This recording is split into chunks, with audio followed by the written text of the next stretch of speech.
Taxpayer outrage has grown steadily over the past year as Congress has approved a $700 billion bank bailout, $787 billion stimulus bill, $410 billion omnibus bill, and a $3.6 trillion budget. News reports yesterday cited figures as high as $7 trillion as the total for every effort to fix the country's financial problems. Despite repeated claims by members of Congress that earmarks have been reduced, the Pig Book belies that claim. There are 10,160 projects, which is a 12.5% decrease from the 11,610 last year. But the $19.6 billion in pork in all 12 appropriations bills is a 14% increase, over last year's figure, which was $17.2 billion. There are 221 anonymous projects worth $7.8 billion, and that's 40% of the $19.6 billion in pork. That means that members of Congress refused to place their names next to those projects. And President Obama has called for Congress to approve a total of $7.8 billion in earmarks, which is the total that Citizens Against Government Waste uncovered in 1994.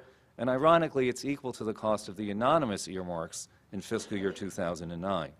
To reach that figure, Congress would have to cut the $19.6 billion by 60%. The 2009 Congressional Pig Book Summary profiles 341 of the most egregious pork barrel projects.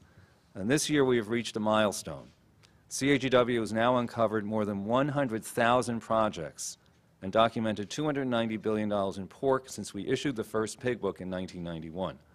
The Porkosaurus Award goes to Senate Majority Leader Harry Reid of Nevada for $143,000 for the Las Vegas Natural History Museum. Senator Reid is fond of saying that earmarks have been around since we were a country. Now he must be blaming it on the dinosaurs. And last year's Narcissist Award went to House Ways and Means Committee Chairman Charlie Rangel, who this year receives the Mighty Windbag Award for $45,575 to fund a wind power project at the Harlem United Supportive Housing Fund.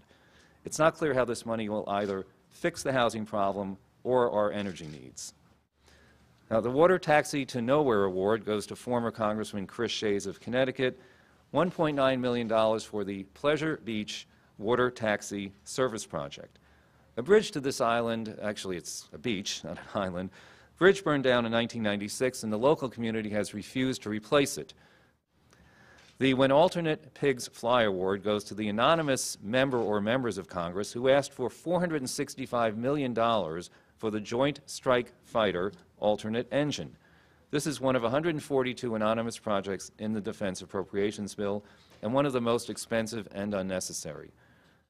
When Congress adopted earmark reforms in 2007 and President Obama campaigned and included in his budget a pledge to cut the cost of projects to 1994 levels, there was some hope that taxpayers would see a less expensive Pig Book in 2009. Instead, this publication will become one of many reasons why taxpayers will gather around the nation tomorrow to object to the massive tax and spending agenda that is moving forward in the nation's capital. Pork has been used by both parties as re-election currency. They use these projects to get re-elected every 6 years. There is no moral high ground here when it comes to pork barrel spending because most of Congress partakes in this process. There's only a select few that refuse to ask for earmarks. We have these earmarks in the defense bill that magically appeared out of thin air. We have no idea who requested them. We know why they requested them because they're trying to curry favor back home. But $6.4 billion alone in the defense bill for these anonymous projects. On March 11th, when the President signed the omnibus bill, he expressed his disappointment about the earmarks in the bill. But he did say that he signed it because it is needed to fund the government and make needed investments in infrastructure. Okay, fair enough. Let's look at a few examples. $15 million for the International Fund for Ireland. Well, that would be Irish infrastructure. $250,000 for lobster research.